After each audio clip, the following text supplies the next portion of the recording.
All right. Well, thanks everyone for joining our session today. I think this will be an interesting topic, talking about using SSIS in the cloud. My name is Bob Rubaki, and I'm a BI consultant with PragmaticWorks. You can find me online, so if you want to drop me an email or message me on Twitter if you have any questions or follow-up after this, that'd be fine.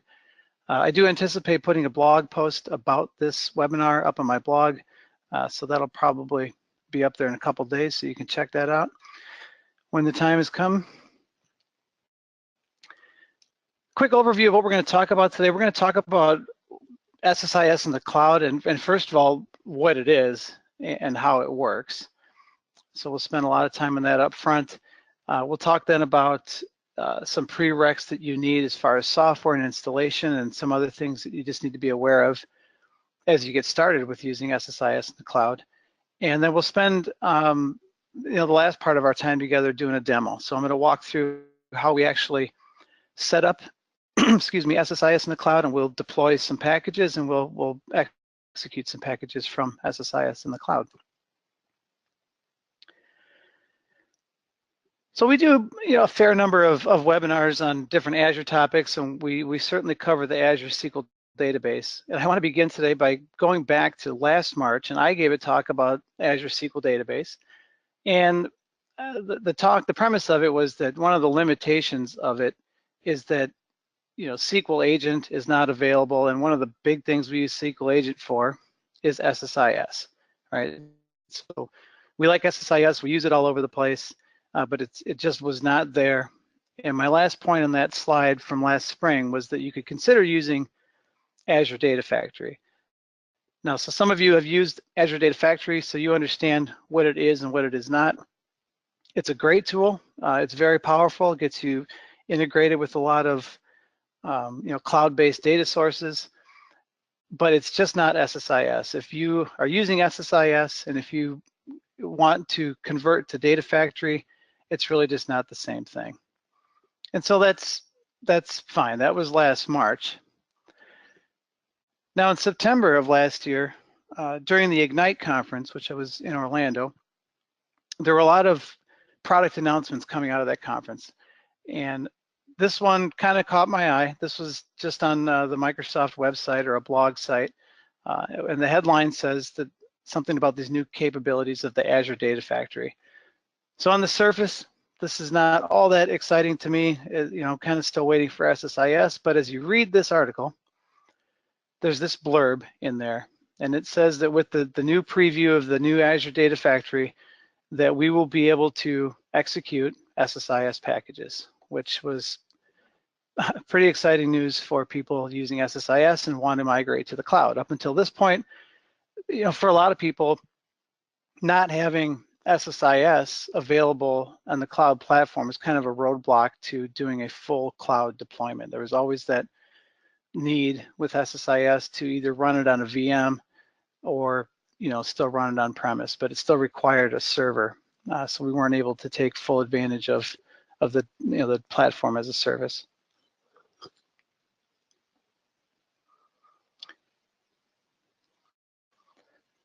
So yes, SSIS in the cloud is part of what they're calling the version 2 of Azure Data Factory. Part of what was new with the Azure Data Factory was the introduction of what they're calling integration runtimes. And there are 3 different types of integration runtime. The first 2 I've listed here, the Azure and the self-hosted, really can do the same type of work. They're designed for moving data between different sources and invoking tasks such as Hive and Pig and Spark, machine learning, data lake analytics, those types of workloads. The difference between those 2 here really is that on the self-hosted, you have the ability to connect to data resources that are in your network or on-prem. But we're not really talking about those today. The one that I want to talk about is called, quite simply, Azure SSIS Integration Runtime. And the purpose of this runtime is to run SSIS packages, and that's what we're going to talk about today. So how does it work? So under the covers, Azure SSIS really is running on VMs behind the scenes. So that's how the mechanism works. We will go through a demo of how to set these up. Currently, we really don't have any. We have some control over the VM, but not in the way that we think of having control of a VM.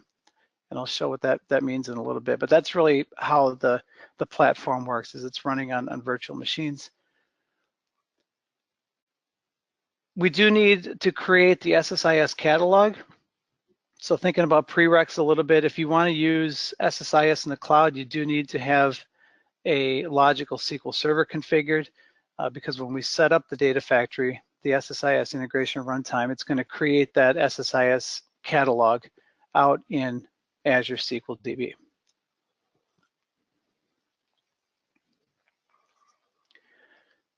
This is taken from a diagram that Microsoft put together, which I thought was pretty interesting. So, I mentioned earlier that the two integration runtimes, one that's designed for running on cloud-only sources and one that'll do cloud and on-premise. So it's important to know for the SSIS integration runtime that you can do both of those as well. So on the top, that's just a simple illustration saying that the SSIS integration runtime can certainly connect to and load cloud-based data sets, but we can also use it in a hybrid environment. So if I want to read data from an on-premise data source or write to an on-premise data source, if I add my SSIS integration runtime to a virtual network, we can now connect to cloud and on-premise data sources using the cloud-based SSIS integration runtime. In the demo I'm going to walk through shortly, we're going to do an example where everything is in the cloud. I've just got two simple cloud databases, and that's what I want to show shortly. So a little bit about how this is priced and what it costs. If you look up the pricing that's out there currently, this is, I think, pretty close to what you're going to see. I pulled this a few weeks ago, but you can see that really what you're doing is paying for operating a virtual machine. The one I have highlighted in red, I highlighted for myself. When I was working on this and creating demos, I chose the option that was, quite frankly, the least expensive. So I have not done full performance testing or anything of the different VMs, but this is how they're priced. So it's just like paying for a VM. You do then also have to pay for hosting the Azure SQL database, so that's going to be a separate charge. And so depending upon the performance tier that you choose for your SSIS catalog database, that will impact your cost. One thing that's a little bit different, so for those people that are using Azure Data Factory, you generally speaking have to pay for the execution of pipelines, as they're called. But if we're just executing SSIS packages using the SSIS integration runtime, there's no additional charge just for executing packages.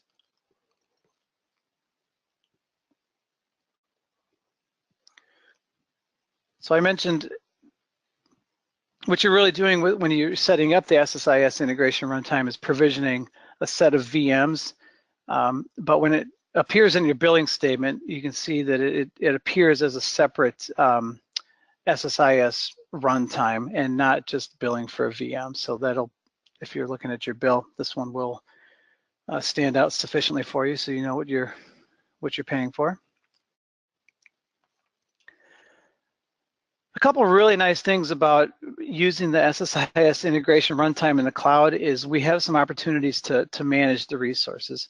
So I mentioned we don't really have access to get into the VM, but as far as our runtime goes, we do have some knobs to turn, if you will, for adjusting performance.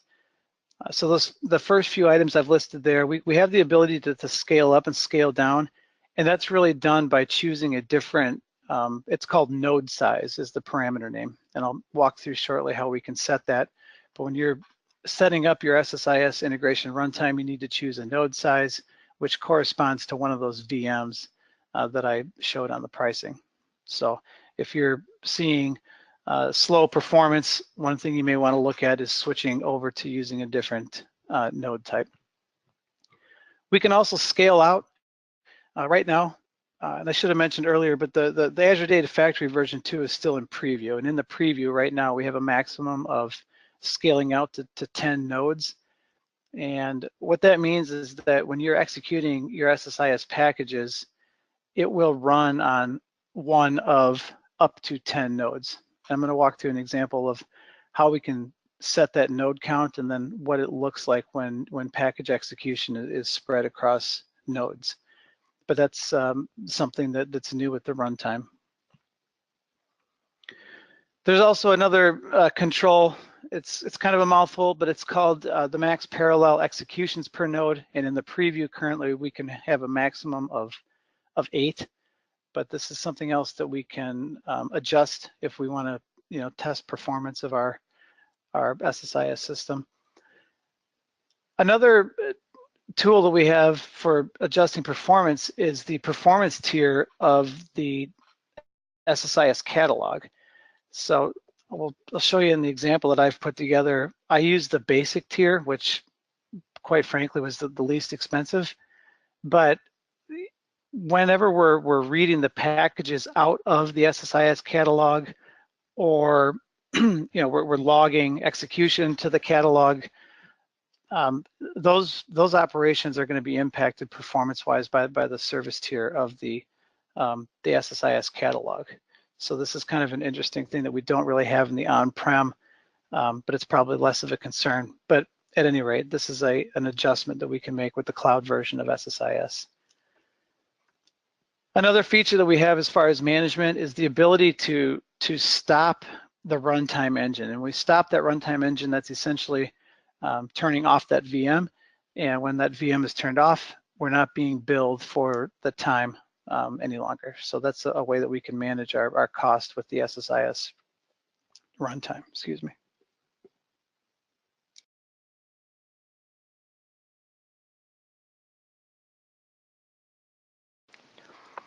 We have a few different ways to schedule the package execution. One way to do this is through an Azure Data Factory pipeline, and you can create a stored procedure activity. So the folks on the meeting that are using Azure Data Factory, this may sound familiar, but what you can do here is just invoke those SSIS execution stored procedures and put that into a pipeline and schedule that. We can also set up an Elastic database job, and Microsoft also recommends or suggests as an option using a SQL Server agent job. I certainly put that one last on the list because I'm trying to think in terms of how can we get everything up to the cloud and using the platform as a service, but using SQL Server agent would require a SQL instance somewhere, either on a VM or on-prem. So I'm not going to show anything today in the demonstration about how to do the scheduling, in part just because of time. We're going to have a lot of other things to cover. But also I saw this note, which was really interesting from Microsoft, saying that everything around scheduling is going to be getting a lot better as Azure Data Factory version 2 becomes more mature.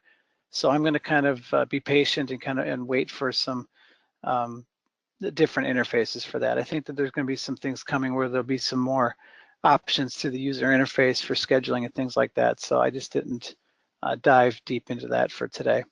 But I did think this was an interesting note, and it was something for me to keep in the back of my mind that this product is evolving, and this is one particular way that it will likely improve sooner than later, hopefully. This is another really interesting aspect of SSIS runtime in the cloud. And so I posted this question out on one of the documentation sites and got a really great answer. But my question was about what versions of SSIS can I migrate? So if I'm running SSIS packages currently and I want to migrate them, do I have to convert them? Do I have to upgrade them?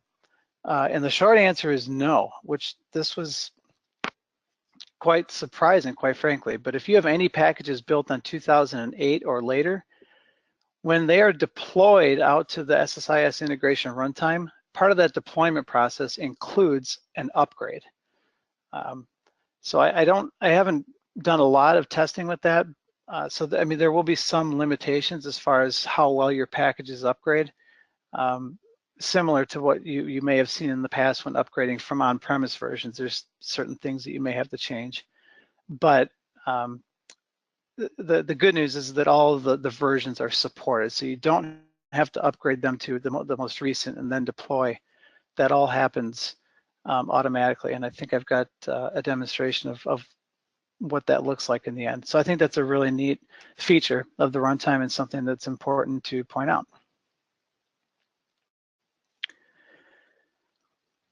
So before you get started doing this, of course, you'll need an Azure subscription. And so that would be number one, I guess. To set up the SSIS integration runtime, the only way to do this currently is with PowerShell. So you will absolutely need Azure PowerShell installed. Now, I have seen a video, there's a video from Microsoft that somebody demoed, and he was showing some preview features or some features that they're working on. I'm reasonably confident that much of what we're going to do with the setup will be available in the UI eventually, but as it is today, you're going to need Azure PowerShell to do that. We're also going to need SQL Server Management Studio, and with version 17.2, there are some additional tools in there for being able to deploy packages to SSIS in the cloud, so you'll want to use that as well. And then we can execute the packages using Management Studio, but to do that, you'll need 17.2 or higher. For deployment, we can also use SQL Server Data Tools through Visual Studio. We can deploy with Management Studio, and I'm going to show that, but if you want to deploy with SQL Server Data Tools, you'll need version 17.4 or higher. But as I mentioned there with the optional, you don't need that, but you can certainly use SSDT to deploy your packages. And I mentioned this earlier, before you get started, you'll have to set up a logical SQL Server out in Azure. And when we deploy or set up the integration runtime, we will tell it where to put that database, the SSIS catalog, and that will be that logical server that you will have set up already.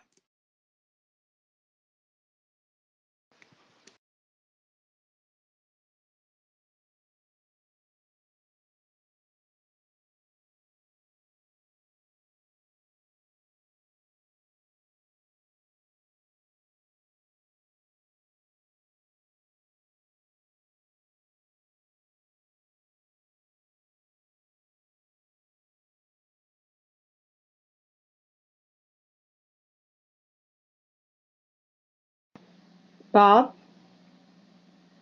Yes? Oh, we couldn't hear you. I didn't know if you were pausing or on mute. Okay. Did you hear me talking about the SQL database? Basically, for the past 20 or 30 seconds, we couldn't hear anything. But Okay. we heard about the SQL database. Okay. All right. Sorry about that. Okay, then I'll start back here then talking about a few limitations to be aware of. The Azure Data Factory version 2 is still in preview. So that means that certain features are subject to change. The pricing may change, et cetera. And then certainly there's no SLA or uptime agreement. So everything that goes with it being in preview, you should be aware of. The Azure Data Factory is available in 3 regions that I listed there: the East US, US2, and West Europe. The Azure Integration Runtime is available right now in just 2. So you can set up your data factory in one of those 3 that I listed there, but then your SSIS runtime would have to be in one of the 2. And I'll show in a demonstration how we configure that. As of today, we cannot use any third-party SSIS tasks or components. We do understand that support for those is coming, but we just don't have a date for that. So of course at Pragmatic Works, we are interested in that because we like to use our Task Factory products, and those, you know, to be upfront, are not going to work just yet. But we do again understand that support will be coming for those soon. Likewise, any custom drivers that you need to install on your server, those are not going to be available to you, and you don't have the ability to install a custom driver. And then some other things just to be aware of, things like running command line utilities. So if you're running a utility within an SSIS package, that utility is running on server resources somewhere.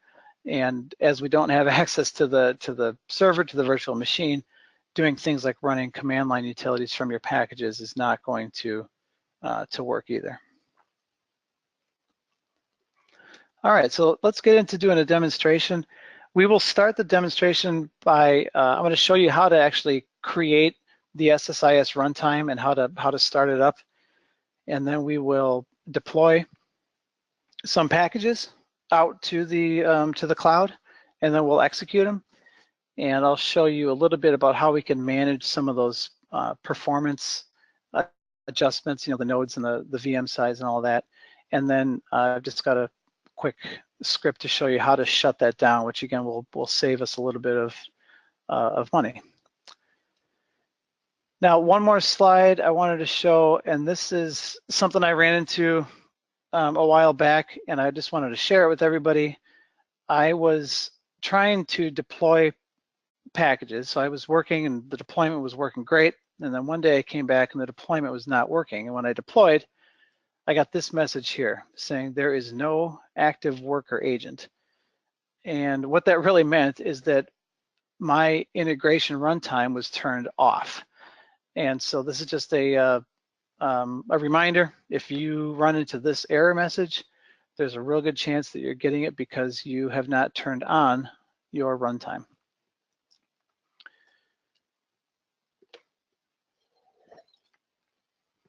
All right, so let's take a look at a couple demos. I'm going to start by showing you a PowerShell script that we can use to set up and build our runtime. Now this script is available. I've modified it ever so slightly, just with some personal style things, but this script is available out of Microsoft's website. So I can't take credit for writing it, but I will show you how it works. We're doing a lot of variable declaration at the top here, so I'll just buzz through some of this. We're going to begin by telling it what subscription we're using in Azure. We will provide the name of a resource group. This script will create one if it's not already there. We're going to create a data factory, and I'm just going to give that factory a name. And then here's where I'm specifying the location of the data factory. Now within the data factory, then I'm creating the SSIS integration runtime. So we will give that runtime a name, we'll give it a description, and here's where I'm specifying the location of my runtime. So again, the location of the runtime and the data factory don't necessarily have to be in the same place. And here's where I'm specifying the node size. So in the script that's available out there, it will list the specific options that are available to you, and these correspond to those items that I had on the pricing list earlier. After the runtime is deployed, this is one of these features that can be changed after we are up and running. Likewise, the number of nodes.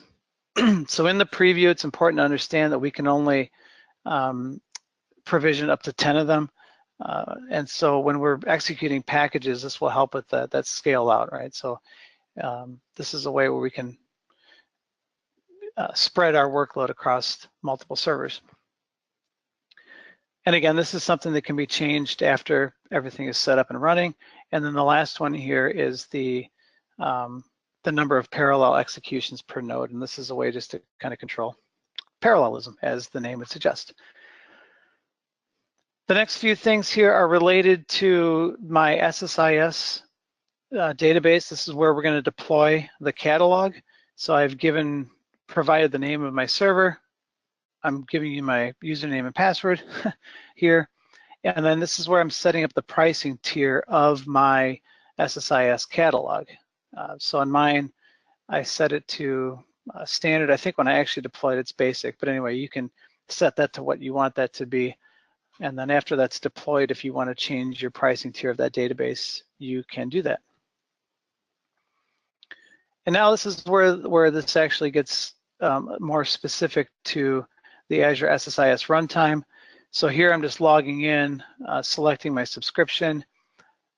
Here, this will create a resource group if it doesn't already exist. If it did exist, it'll skip that part. And then right here is where we're creating the data factory. So it's not yet creating the runtime, the SSIS runtime, it's creating the data factory. This goes pretty quick. This normally doesn't really take a long time. But then in here, this is really the good part here. This is actually creating the SSIS runtime with a number of parameters that we've defined above. So the resource group, which data factory do we want to put it in? Which SSIS, or I'm sorry, which server are we going to put the SSIS catalog in? And then our node size, node count, parallel executions. Okay. So this command here will provision the runtime, and that normally takes, I don't know, just a few minutes. I think I've just done it twice, and it was just a few minutes each time. Now, after that, the runtime is provisioned. You'll be able to see that out in the portal, which I'll show in a second. But we still need to, before we deploy packages, we need to start the runtime. Okay. And starting the runtime does take time. The script out on the Microsoft website suggests it takes 20 to 30 minutes, and I'd say that's right on. Every time I start it, it normally takes about 25 minutes, which is right in range. So that's something to be aware of as if you're starting to play with this, that you'll have to block out a little bit of time just to get the thing started. So since this does take about 25 minutes to run, I'm actually not going to run this, but we will just do the cooking show style demo, and I'm going to show you what it looks like after this executes. So to do that, I'm going to come over to my Azure portal, and I've got a resource group here that I just called ADF. And nothing too exciting here, but it did create my data factory here, and it labeled it as a V2. And then it did create the SSIS DB. Something that's interesting to point out is that the only way that the SSIS DB can be created right now is through the deployment of the Azure data factory or the SSIS runtime. We don't have the ability to create that database in SQL Management Studio the way that we do with on-premise. So if you're deploying this for the first time, one quick way to validate that your deployment worked is that you've got your data factory and you also have a database created. So that's just a quick way to validate that your deployment has worked. The other thing that I'm going to do next here is I'm going to show in SQL Management Studio that my database was created. So this is not going to be terribly exciting, but we can see here that I've got my SSIS DB, and that's all ready to go.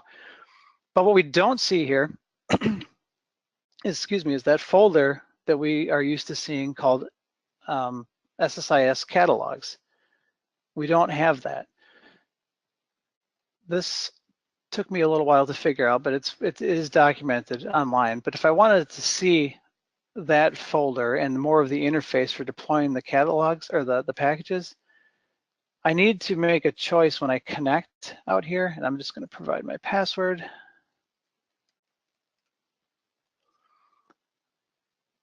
When I'm making my connection for Management Studio, I have to specify that I want to connect to SSIS DB. And when I do that, when I make another connection and I connect to the SSIS DB,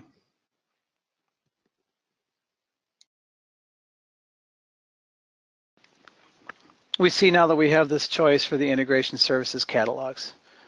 And in here, now this looks like what we're kind of used to seeing with the on-premise version of integration services. So that's a little tip. Again, that is documented, but that one I struggled with for a little while, thinking I could see the database, but I can't deploy any packages. So that's it. The other thing that I want to point out here is normally, right, and this is still the case here, when I connect explicitly to the SSIS DB, that's the only database I ever see. So if you, when I'm working in here, I normally connect twice. Once that will show me my other databases. So I've got a sample warehouse and a sample OLTP. But down here, you don't see those. But it's important to know that they are there. They just don't render when you are connecting to the SSIS DB.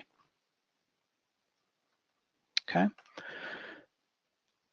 So we're all set to go. So what I've done now is I've verified that my deployment worked. I've created the SSIS runtime. I have an SSIS catalog, and that's great. Well, now what? Well, let's deploy some packages. So I want to show, oh boy. Okay. And of course that wouldn't be working now. I created two pretty simple packages here, just to kind of mimic a very, very simple data warehouse load pattern. I've got a master package here, and I'm just simply calling one other package that's going to load a list of countries. The list of countries I copied from AdventureWorks, and I'm just taking that, and of course this wouldn't be working. Let me check something here. Okay.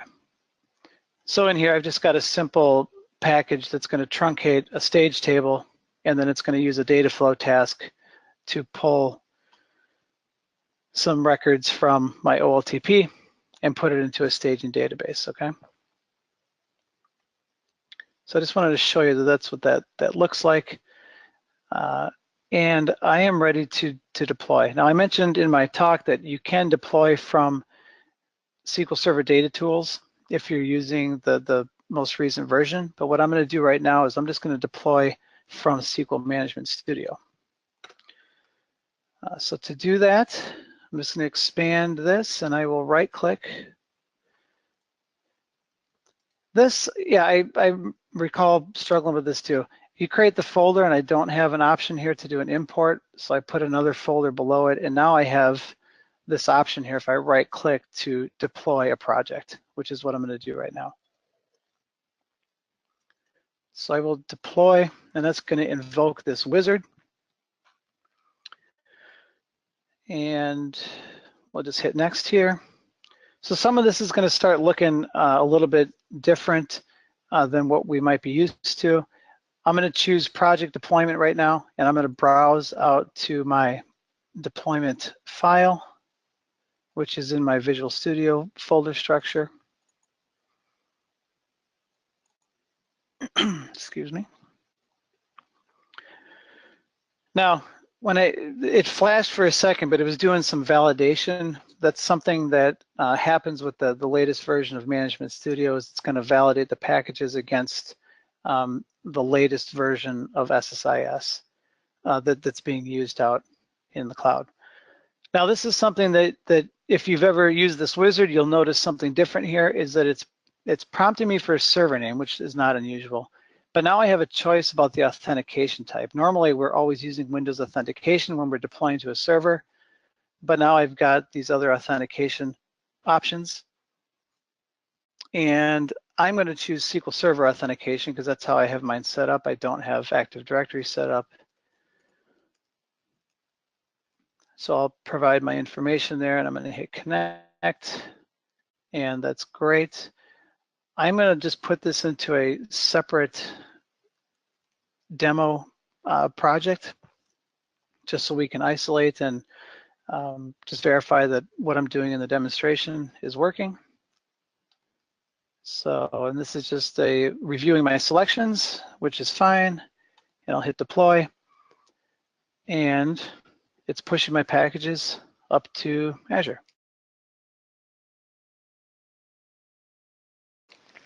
So that goes pretty quickly in my case. So let's take a look to see what it did. Okay, so these two I had deployed earlier. So if I refresh my list here, there it is. So this is the set of packages that I just deployed today, just now. Next thing I'm going to do quickly is I need to make some couple configuration changes here. I've got two connection managers here that are using a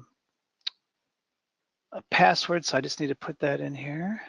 You may not need to do this in your case if you're using different data sources or authentication types, but I'll just set that up. Okay, so now we're ready to run. Before we do this, I just want to show, just in case anybody doesn't believe, here's the table that I'm going to load called stage countries. And to sort of set this up, I'm just going to clear that data out. And okay, so that's empty.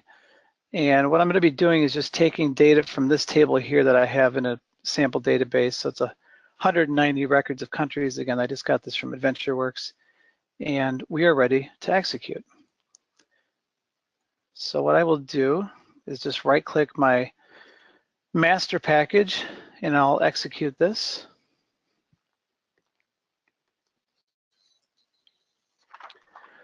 And I'm just going to leave everything as is. This is the package that I want to execute, and that's fine.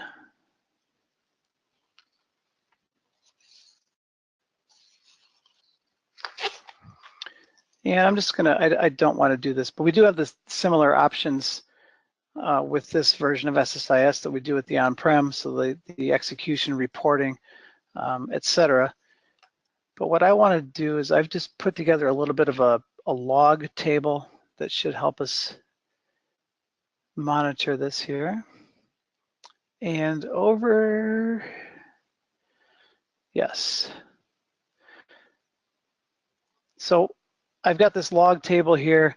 These two records here, I'm using UTC dates, so I'm just verifying that these dates are from current time, and they are. So this just tells me that my package is running. And let's just take a look at my stage table. And sure enough, I've got 190 rows in my stage table.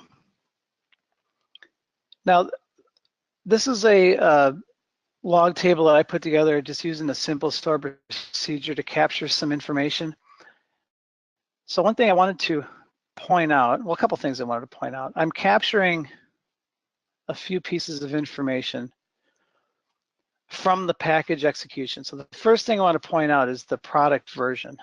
So when it executes, so this 14 is really for the latest version of SSIS, but the package that I deployed, I built that in SSIS 2016.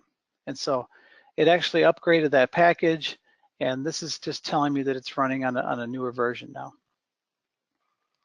This is interesting as well, especially as you get into looking at performance and nodes, but this will tell me the name of the machine that's executing the package. So I can't really control which machine is being used, but as I gather this information, you'll start to see that it's running on a couple different machines. And so in my case here, I've got a 2-node setup, and as I've been playing with this, different packages are executed on different servers. And so this is just a way to kind of, understand a little bit about the performance and how the resources are being used. And then likewise too, I thought this was interesting. That was one thing I was curious about, is what is the account that's being used to run these? And so that VM has this execution account set up on the server.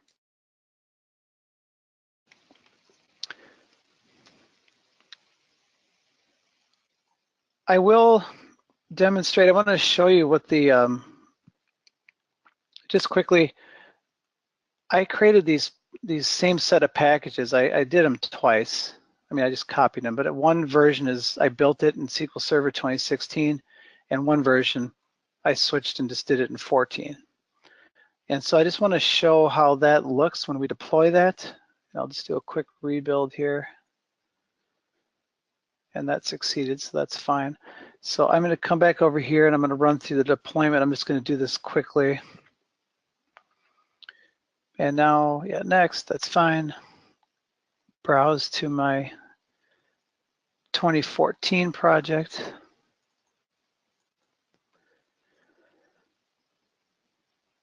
Provide my information here.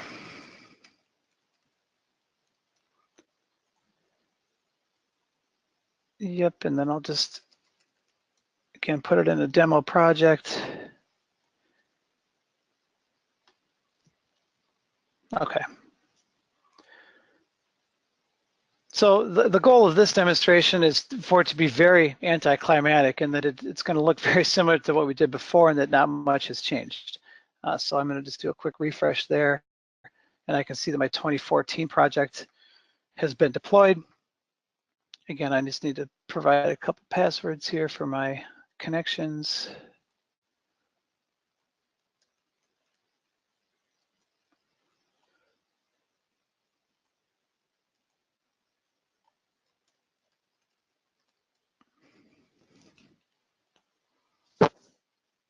Okay, and then I'm just going to go ahead and run this as well. Just run this one time.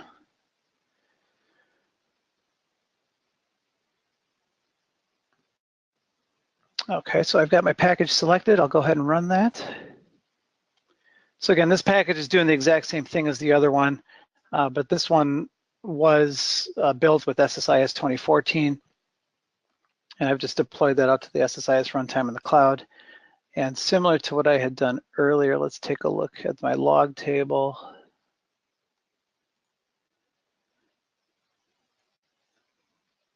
I think, oh no, it did. It just put 2 new records in there. So what I was looking at there to verify that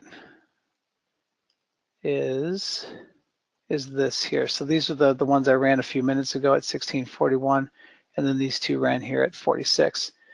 And then the thing that's interesting again is that all 4 of those executions were running on the same product version of SSIS.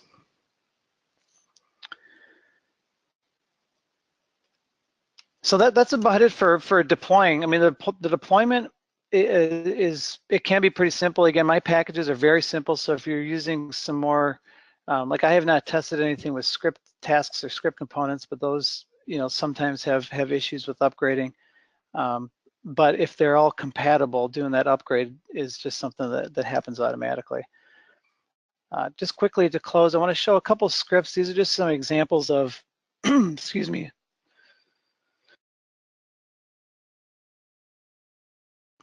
Just want to show some examples of the commands that we can use to manage our integration runtime. So I've got this one here that's called, this command is getting the status of my runtime. And so if I run this will just tell me some information about my deployment. So if I just provide my information here.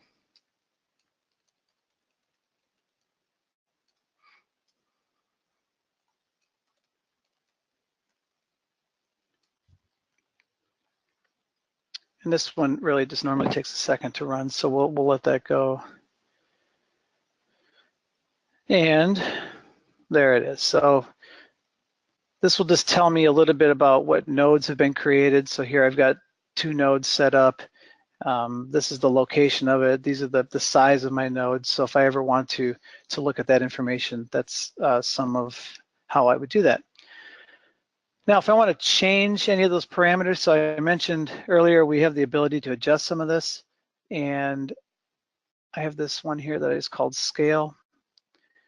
Now this I'm not going to execute today because in order to do the scaling, I do need to stop my runtime, and then those changes will take effect after I restart it. So restarting it again is going to take about 25-30 minutes, and I don't want to do that. But this command here right in the middle is where we can set some of our properties. So in this example here, I'm just changing my node count. Instead of saying 2, I want to increase that up to 5.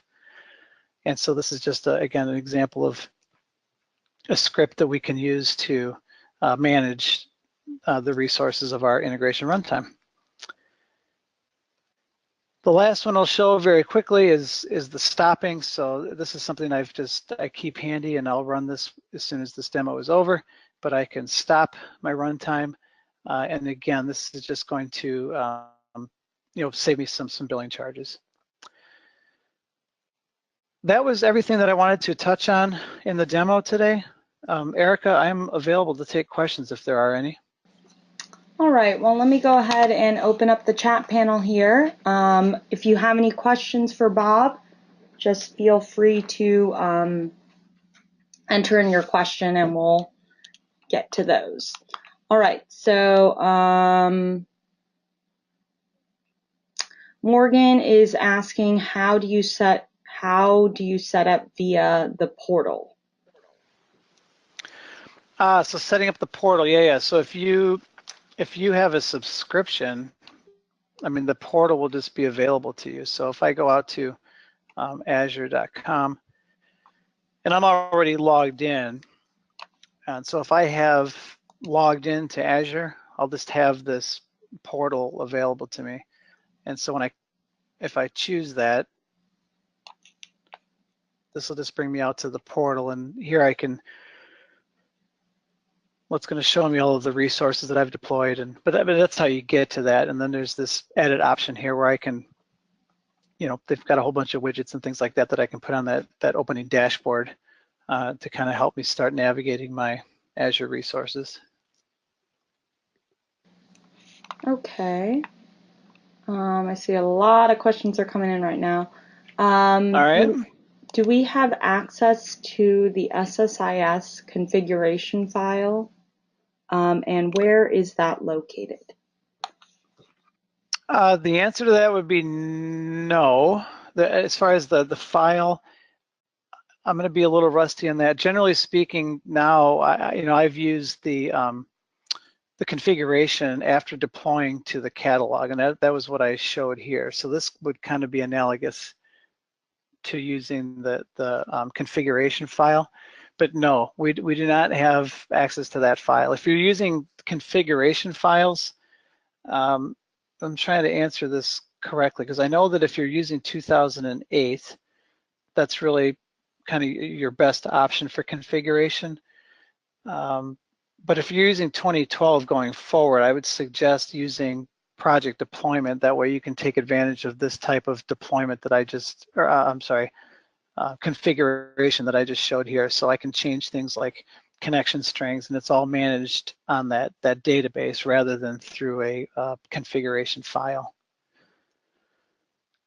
I hope that answers that question. That's a good question. And I'll have to follow up on that, or be sure to include that in my blog post.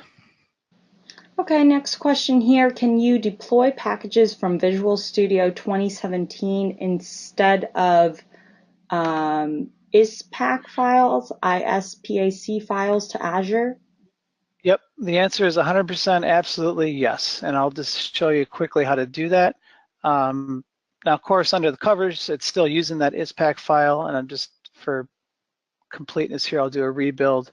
And this is going to look very similar to what it is prior to 17.4, this wizard. So I will deploy, there it is. And this really kicks off it's a similar wizard, it's not identical, but it's doing the validation. And when it did that, it's that right there, it loaded up my ISPAC file, did the validation. And now from here, this is the same thing that I did earlier. But yes, you can absolutely do that, and that's how you do it right there. The one thing I would say about this, the reason I started with Management Studio is because with Management Studio, you can do the deployment and the execution, whereas here I can only do the deployment. I can't, I'm not sure if you can or not, but anyway, so you can do that. Okay, next question is, once the objects are created via PowerShell, can we manage everything after that within the portal directly? Good question. The answer is, but the short answer is no. So and I'll show what that looks like. When I come in here to my data factory, so this is the data factory that I created. And as it is today, I really don't have anything that I can control about it via the portal. So for example, like changing the number of nodes or the parallel executions per node, right now I don't have the ability to do that through the portal.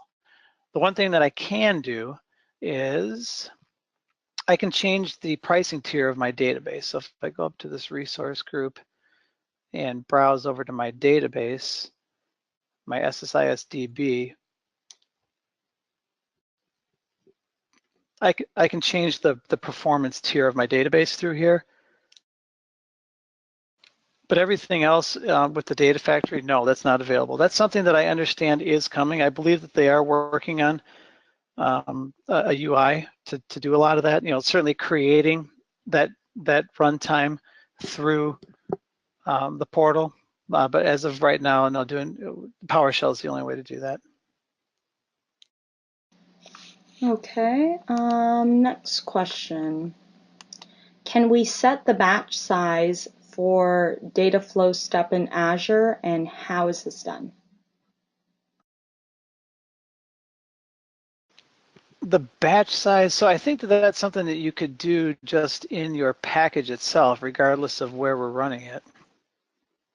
And so by the batch size, I think we're just talking about a property in here. And if I can't answer this quickly, we'll have to table it. But I'm thinking of the buffer size here. I'm not sure if that's the question, but that buffer size we would just set here, and then that could be parameterized, I guess. But I don't think that that's anything that we would do specific for the SSIS runtime in Azure. Okay, next question here. Is there a huge performance difference between running SSIS in the cloud versus on-premise? Yeah, so that's a good question. My short answer is I don't know. I have not done full, heavy performance testing. I will say anecdotally that I'm using the basic tier for my database, and I can feel sometimes that that's a little bit slow. It takes a little bit longer to start a package than I would anticipate, and part of that is due to having to read from that slow database. Microsoft on their website, they just right now have a couple, they're not thorough studies, but they have found pretty significant performance increase by using a different node size. So if you think that your packages are not running quickly enough, that might be a good place to start. And they've got some stats about what kind of performance improvement they've seen with that. So I would certainly consider looking at that node size. And then again, my experience has been that using the basic tier for the SSIS database is not lightning fast, I'll say that. Okay, another question. Will this work along with the Team Foundation server? Yes. So I'm trying to think about what the question is asking. So if I was using TFS in Visual Studio, that experience doesn't change. I'm still using Visual Studio the same as I always have. I'm still using source control, check and check out, all that good stuff, branching and merging. I can still do all that via Visual Studio. The only thing that's really different here is where am I deploying to, right? So before today, I'd be deploying it to an on-prem server, but today now I can just deploy it out to Azure. So there's really nothing that would change there. Okay, looks like we can take about one or two more questions before we wrap things up. Hi, Bob. Is there any new source connections added in the new version of SSIS, like HDF's connection source task, Hive source task, HBase source, and destination task? That's a good question. I don't have the answer to that. No, I have not. I did not do this with SSIS 2017, so that I'm not sure of. I mean, I can tell you though, whatever's available in 2017, as far as connections, those will be available when you deploy out to the SSIS runtime. But I'm not aware of. I'm just not caught up yet on the specifics of what was new with 2017. I guess I'm a little behind the times on that, in that I'm still using 2016 for these demos. All right, well, last question here. Can you still use our environment variables? I didn't see it in the demo. Yes, the answer to that is yes, and I'll just show quickly what that looks like. But yes, if I go into my environment, so I can create an environment and put variables in there. And then when I do the configuration, if I go to the project level and I do the configuration, now I don't have any variables set up here. Mine was pretty simple, but here's where I could put my reference to an environment. So all of this functions pretty much the same way as it has in the past with parameters, environments, variables, etc. Right. Okay, well, thank you so much, Bob, for presenting today. I'm going to go ahead and wrap up this webinar since it is 12 o'clock. So thank you, everyone, for joining our webinar today. I know a couple of you asked about a recording, and I want to let you know that we do record all of our sessions, and we will be sending all of you a follow-up email that includes a link to that recording. You can also find the recording on our website at pragmaticworks.com. I usually get it posted a few hours after the webinar ends, so you can look out for that. So thanks again for your time, and we look forward to seeing you all next Tuesday for another free training session. Thanks, Bob. Thank you. Take care.